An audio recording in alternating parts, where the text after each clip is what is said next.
If you have seen my last live show, you have witnessed that I completely destroyed that Abdul in my last debate. Prophet Muhammad gang raped by a group of jinn.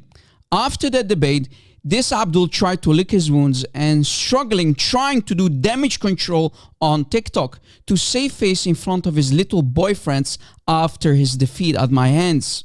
What this donkey doesn't know is that there were many nights of the jinn where Muhammad was approached by these demons. On one of these nights, the companion Abdullah ibn Mas'ud was with Muhammad as eyewitness when his prophet got gang raped by these jinns. So let's see how this stone licker will do damage control after the spanking I gave him in that debate. Unfortunately, we have to apologize to Rob Christian. He said, check the Sahih Hadith and apologize, kid. It's just hilarious because look, they grouped فَازْدَحَمُوا so they grouped up to him. So you know what's like funny is even if we accept this whole entire narration as authentic, we can literally refute this. But it's just funny to see him struggle. That I can weaken it and there's nothing he can do about it. You airhead, the only one who's struggling are you, your shuyukh, and Allah himself, who cannot refute the fact that the jinn ravished Muhammad. You said the jinn only grouped him. But if we go back to the famous Sahih Hadith in Musnad Ahmad, Hadith number 3788, we read that the jinn were completely naked. The jinn were naked. Did you catch that?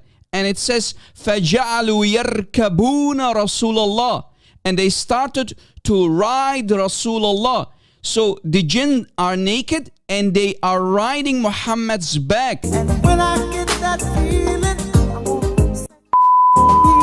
they are also called haninan, which is the plural form of hin.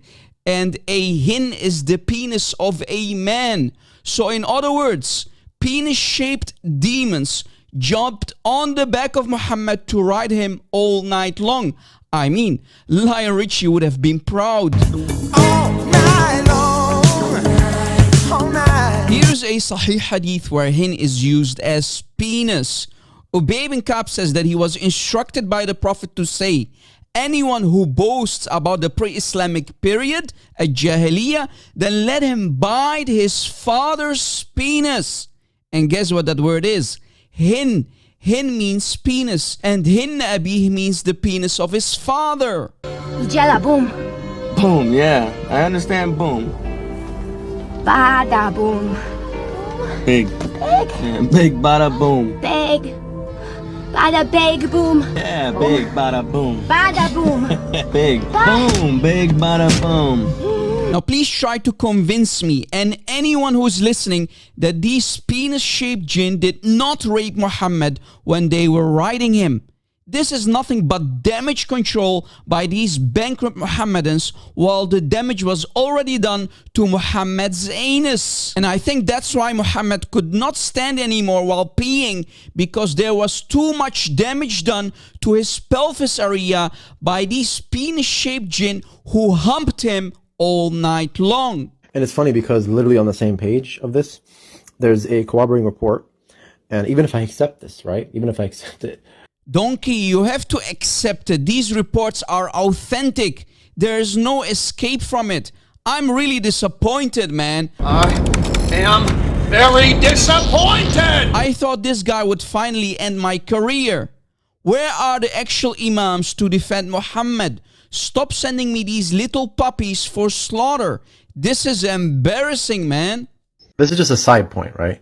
But he did bring this book from Ibn Kathir, right? And he made the claim that this says that Ibn Kathir said that the chain is sahih. Okay, let's see. So it's not sahih. Okay. Wait. The chain is what? It says that Ibn Kathir said that the chain is sahih. Okay, let's see. So it's not sahih. Okay. Now the most quick way to weaken it, right? When it says the chain is sahih. Okay, perfect. Now let's go to the next page where it says that the hadith comes from Ja'far bin Maymun. Who is Ja'far bin Maymun? Well, let's see. So in Tahdhib al-Tahdhib, right? Ja'far bin Maymun, here he is. And Bukhari, I just have to give him one. Bukhari said, Laysa bi shay', that he is nothing. He's not, look, Nasa'i, he's not strong in hadith. So that's the easiest way to weaken it. already weakened. He didn't respond to that point in the debate whatsoever. This cupcake claims that the main hadith in Musnad Ahmad is weak. Why? Because one of the narrators is Ja'far bin Maymun. In the book of At-Tirmidhi, notice that's a different book. Now let me refute that lie too and spank this clueless cupcake who has zero knowledge about hadith science. The chain he's talking about is according to At-Tirmidhi on page 34 here. At-Tirmidhi narrated from the path of Ja'far bin Maymun, from Abu Tamima al-Hujaymiyu, from Abi Uthman al-Nahdi, from Ibn Mas'ud. At-Tirmidhi said, this chain of narration is Hasan Gharib Sahih. And this shows that Abu Tamima heard from the two Shaykhain, Amr al-Bakali and Abi Uthman al-Nahdi, all of them from Ibn Mas'ud. But wait, what is a Hasan Gharib Sahih hadith? Is it weak, as he said, or fully accepted according to At-Tirmidhi? Let us do some investigation together. On Islam Web, we can find fatwa number 360340.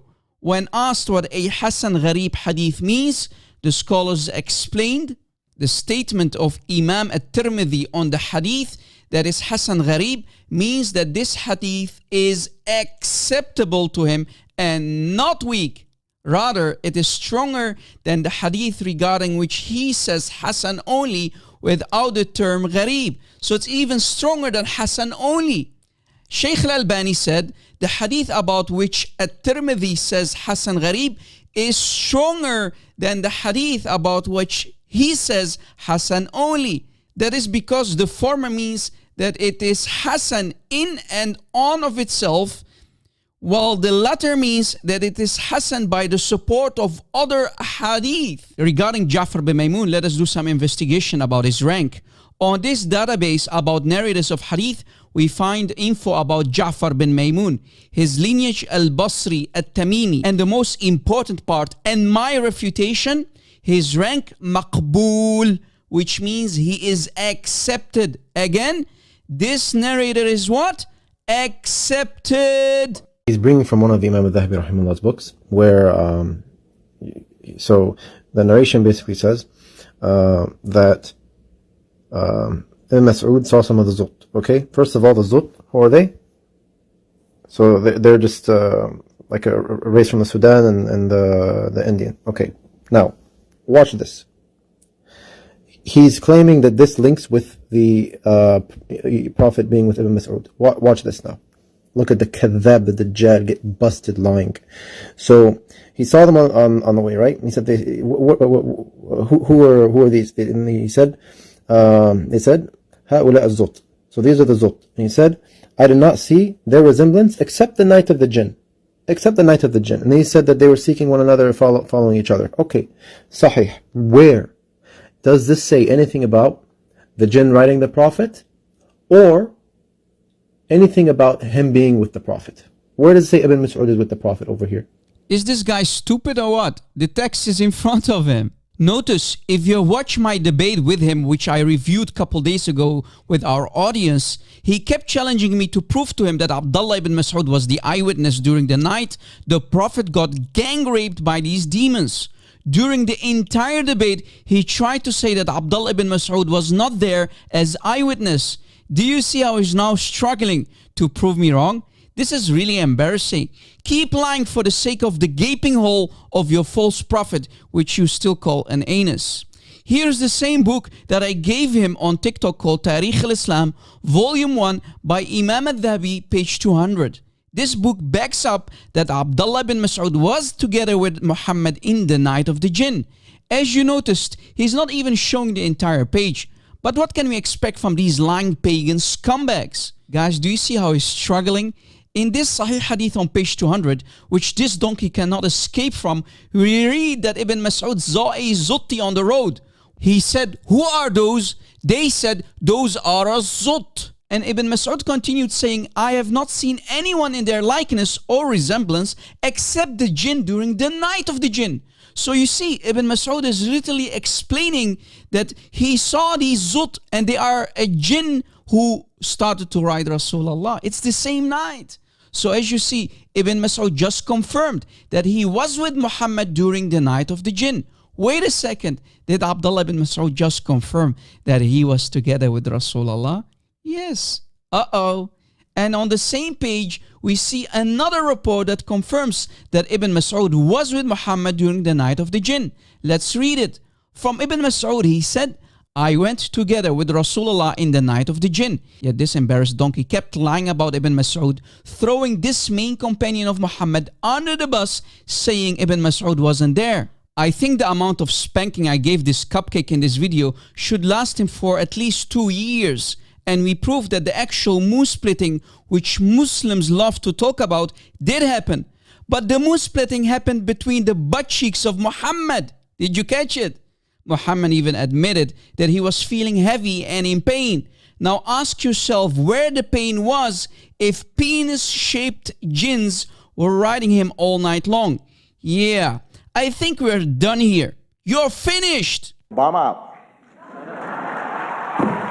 Nick Watt, ABC News. Hey, yes, you there. I'm talking to you. Stay away from Islam.